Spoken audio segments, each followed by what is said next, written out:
gran caso que fue llevado ante la CPI, que estaremos detallando cada momento y cada instante de él. Recordemos que la Corte Penal Internacional es un tribunal de justicia internacional que es competente para juzgar casos de graves internacionales.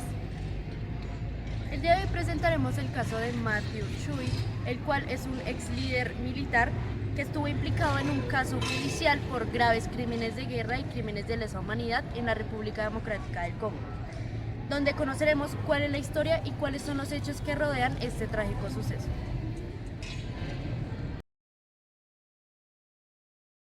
Ahora vamos a hablar sobre la historia. Esto surgió en Borobo, es un pueblo de la provincia de Ituri, situado en el noroeste de la República Democrática del Congo, limítrofe de Uganda.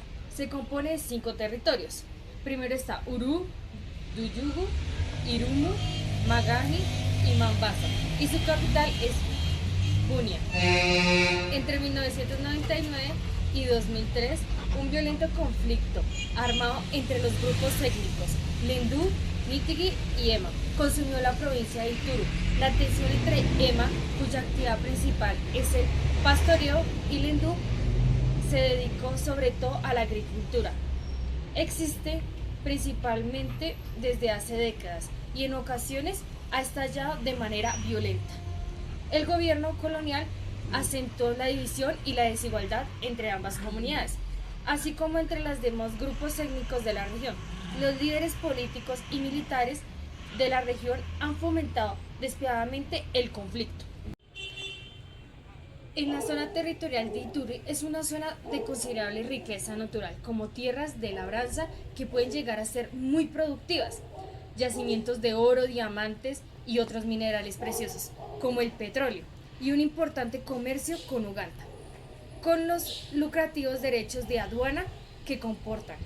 La competencia entre las fuerzas combatientes por el control de estos recursos ha sido importante factor determinante, sino el principal de la evolución y la prolongación. El conflicto se ha centrado en especial en los centros de población más lucrativos y con más recursos, como las localidades fronterizas de Uru, Maigaike, importantes fuentes de ingreso provenientes de los derechos de la aduana, y en zonas como minas, oro, como Mangwari y Mambaga, y comercialmente de él.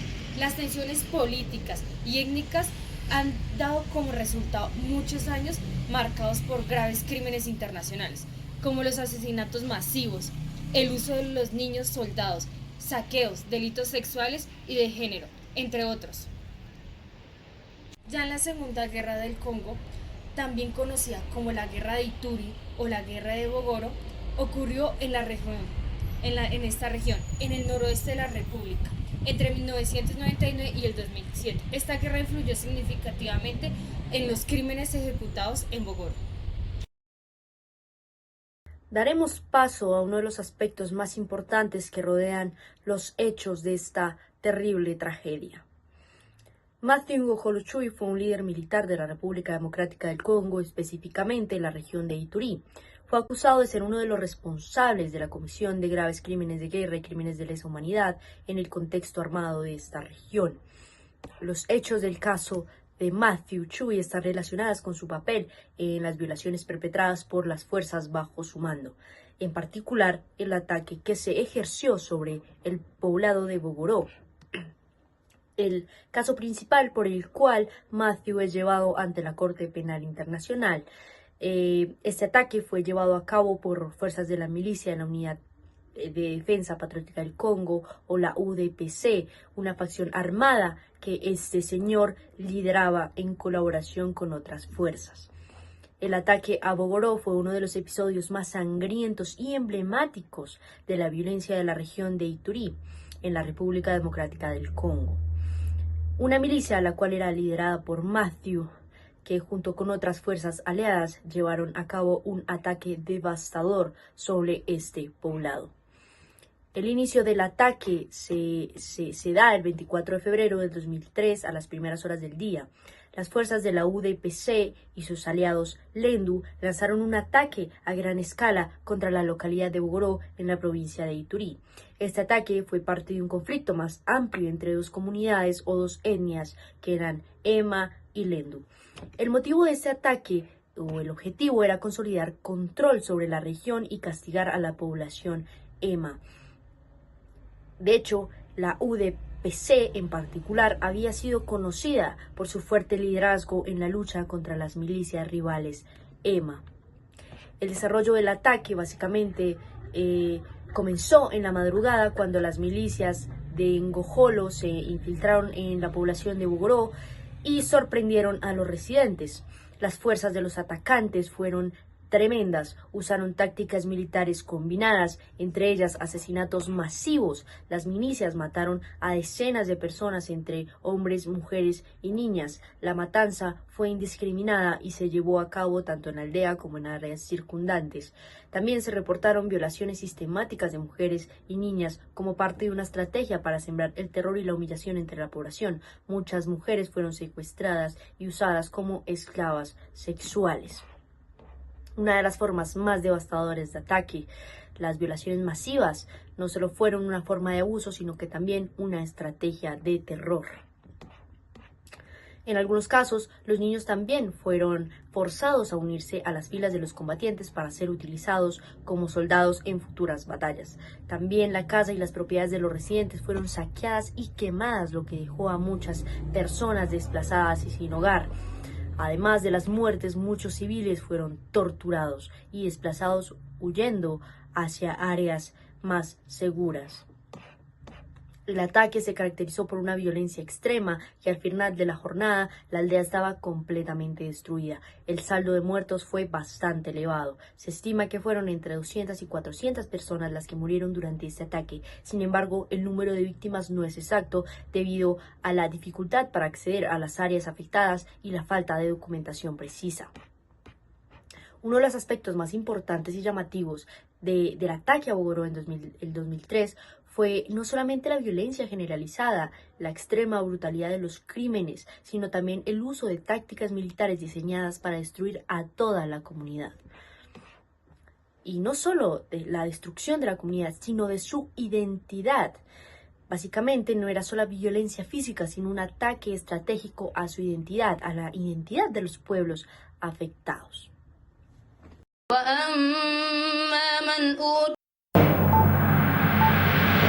Buenas tardes, nos encontramos en el domicilio del señor Matthew Chui, ya que la fiscalía dio la orden de captura por sus delitos de lesa humanidad. ¡Ay! ¡Ay! ¡Se está escapando! ¡Señora fiscal! ¡Agárrelo! ¡Agárrelo! Ahora estuvimos en el momento principal de la captura del señor Chui, en el cual se quería escapar de la policía y de señora fiscal. Señora fiscal, ¿tiene alguna declaración sobre el hecho? No, ¿Quiere decirnos algo? Señora Chui. Señora fiscal, por favor, díganos algo. ¿Qué van a hacer con el acusado, señora fiscal? Nos encontramos a pocos minutos de ingresar a la Corte Internacional Penal, donde va a ser enjuiciado el señor Chui por crímenes de guerra y crímenes de lesa humanidad. Vamos a ver si nos puede regalar una entrevista. Señor Chui. Claro, dígame. ¿Nos permite una entrevista? Claro que sí. ¿Cómo se considera de aquellos actos que le fueron imputados? Inocente 100%. Yo no sé qué actos me están imputando, yo ni siquiera sé por qué estoy acá. Estoy acá injustamente. Yo no conozco ni la etnia por la que me están acusando, ni por las 366 víctimas, ni las violaciones, ni la esclavitud sexual. Yo la verdad ni siquiera tengo el cargo suficiente para cometer estos delitos. Se van a dar cuenta ahorita cuando salga por esta puerta que soy inocente y que me están juzgando mal. ¿Qué opina su abogado al respecto? Es verdad, mi cliente es totalmente inocente y sabemos que la fiscalía no tiene ninguna prueba en contra del señor Matthew, por lo cual vamos a salir invictos de esto. Muchas gracias. Bienvenidos a una nueva emisión de International News. Hoy 24 de noviembre del 2009 nos encontramos en una de las audiencias realizadas por la CPI en el caso de Matthew Chui. Recordemos que la Corte Penal Internacional lleva a cabo juicios orales y públicos que cumplen los estándares de transparencia e imparcialidad. Acompáñenos al desarrollo de este caso en vivo y en directo.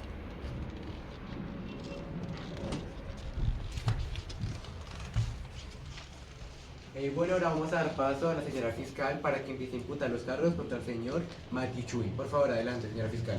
Muchas gracias, señor juez. Emitimos una orden de arresto contra Matthew Chui el 6 de julio de 2007 con motivos de su presunta participación en crímenes de guerra y en crímenes de lesa humanidad cometidos durante el ataque a la villa de Bogoro en la República Democrática del Congo el 24 de febrero del 2003. Lo estamos investigando bajo 3 cargos de crímenes de lesa humanidad, de los cuales se presume su participación y utilización de terceras personas en el sentido del artículo 25, numeral 3 del Estatuto de Roma. Tenemos asesinato, según el artículo 7, numeral 1 del Estatuto. Esclavitud sexual y violación, según el artículo 7, numeral 1G del Estatuto. Al igual que le estamos imputando 7 cargos de crímenes de guerra, en donde encontramos utilización de niños menores de 15 años para participar activamente en las hostilidades, según el artículo 8, numeral 2B del Estatuto. Ataque deliberado contra una población civil, según el artículo 8, numeral 2B. Homicidio intencional, según el artículo 8, numeral 2A. Destrucción de bienes, según el artículo 8, numeral 2B del Estatuto. Pillaje, según el artículo 8, numeral 2B. Esclavitud sexual y violación, según el artículo 8, numeral 2B del Estatuto de Roma. Estos crímenes fueron cometidos durante un ataque contra la aldea de Bogoro el 24 de febrero del 2003. Hoy, nosotros, como Fiscalía, estamos representando a más de 366 víctimas en este juicio y con base en los hechos anteriormente presentados, en donde el principal sospechoso, propulsor y líder del grupo rebelde Fuerzas Aliadas del Frente Nacionalista Integracionalista y quien planificó y ejecutó el ataque con las fuerzas de resistencia patriótica de Uturu fue usted, señor Mari. Iniciamos una investigación el 21 de junio del 2004 en donde estamos analizando y revisando las circunstancias y la situación de la República Democrática del Congo en cuanto a los crímenes cometidos en el distrito de Uturu desde el 1 de julio del 2002 y el 26 de septiembre del 2008. En esta audiencia se confirmaron los cargos que hay en su contra. Hoy, 15 de mayo del 2012, nosotros como Fiscalía practicamos nuestras pruebas testimoniales, en donde se escuchó a 24 testigos y peritos, en donde lo sitúan a usted en el lugar del ataque y lo señalan como el autor de los crímenes, al igual de ejercer coerción sobre su grupo para ocasionar dichas hostilidades. Al igual que los peritos, mediante un análisis científico sitúan su ADN y sus huellas dactilares en el lugar de los hechos.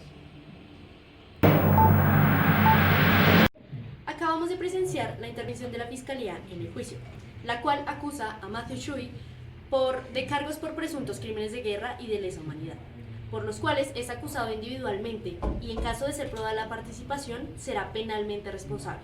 Ahora vamos a dar paso a la intervención de la defensa. Señor juez, teniendo en cuenta lo dicho ya anteriormente por la Fiscalía, no podemos sustentar la credibilidad de los testigos, ya que la mayoría, por no decir todos, fueron testigos indirectos que no logran comprobar la veracidad de los cargos imputados. Aparte, se encuentran bastantes inconsistencias en los relatos, por lo cual se puede inducir que se encuentran factores externos por los cuales los testigos pudieron ser influenciados por parte de la Fiscalía para obtener beneficios o algún tipo de protección. Basándonos en las pruebas documentales expuestas por la Fiscalía, estas no nacen de una fuente confiable, por lo cual no se encuentra una veracidad sobre el origen de los documentos, y estas y las grabaciones no tienen ningún vínculo con los testigos mencionados al caso evidenciado. Así que ni los testimonios ni las pruebas documentales son unas pruebas directas. Las pruebas de ADN y las huellas dactilares son pruebas contaminadas, teniendo en cuenta que al momento de la recolección de estas no se tuvo el cuidado ni los reglamentos necesarios, por lo cual no deben ser tenidas en cuenta para este caso. Un factor importante, por no decir el más importante, es que el señor Matthew no se encontraba en el lugar de los hechos al momento de la ejecución de los delitos imputados en Bogoró, y la Fiscalía no pudo mostrar lo contrario. No se encontraba, ya que él no es el comandante del Frente de Fuerzas Armadas de Nacionalistas e Integracionistas, por lo cual no ejecutó orden o autoridad para que se realizaran los delitos, basándonos así en la ausencia de un plan común. Por lo cual, acá invocamos el artículo 25, inciso 3 del Estatuto de Roma, el cual nos fundamenta que una persona es únicamente responsable si comete el crimen directamente, conjuntamente con otra persona, o a través de otra, fundamento que la Fiscalía no pudo corroborar, por lo cual la Corte no puede analizar de manera objetiva la participación de Matthew, pues con o sin mi cliente se hubieran ejecutado los delitos, ya que hablamos de un conflicto interno bastante complejo en el cual es difícil imputar la responsabilidad individual de mi cliente. Teniendo en cuenta lo dicho anteriormente, nosotros nos argumentamos en el artículo 66, inciso 1, 2 y 3 del Estatuto, el cual nos invoca el principio de presunción de inocencia, el cual no se puede culpar al señor Matthew hasta que se muestre que es culpable. Y como podemos evidenciar, la Fiscalía no pudo corroborar ni tiene las pruebas necesarias, y la Corte no puede ir más allá de la duda razonable.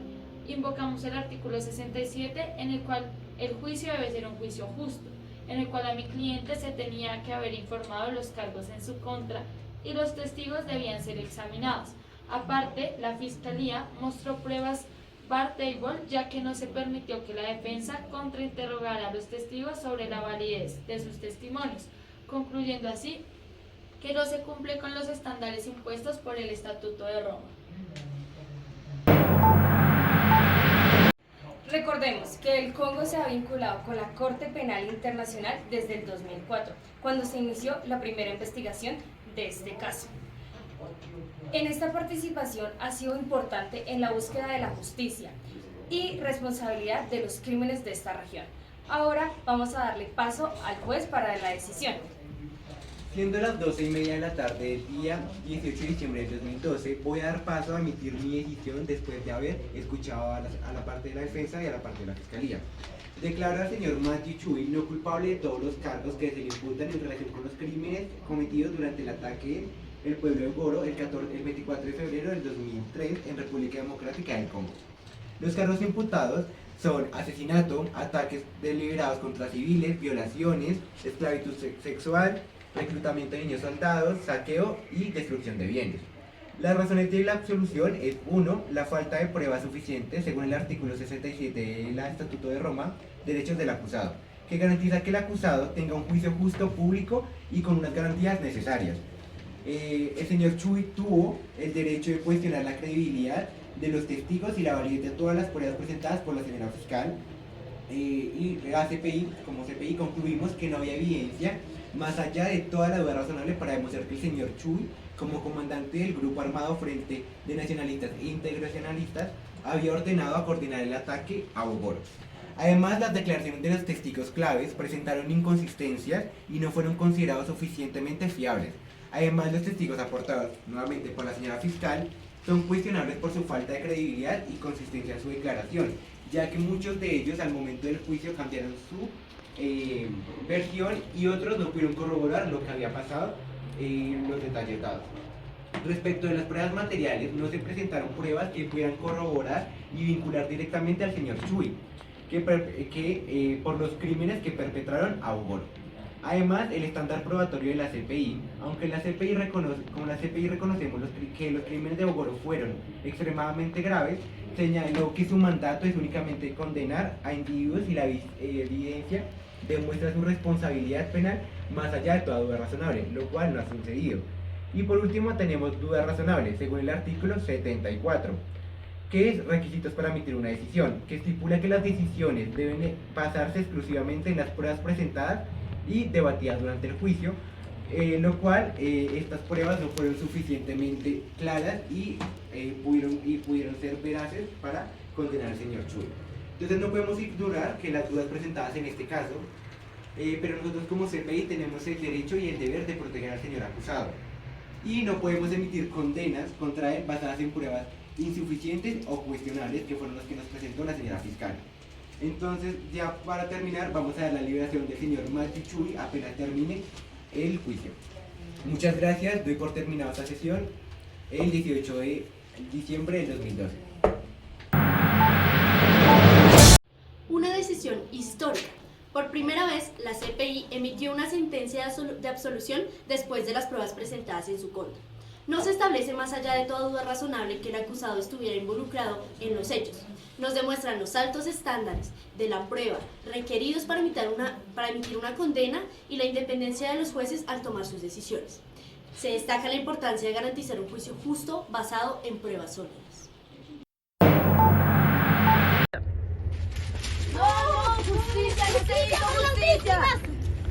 Éramos inocentes. Se los dije.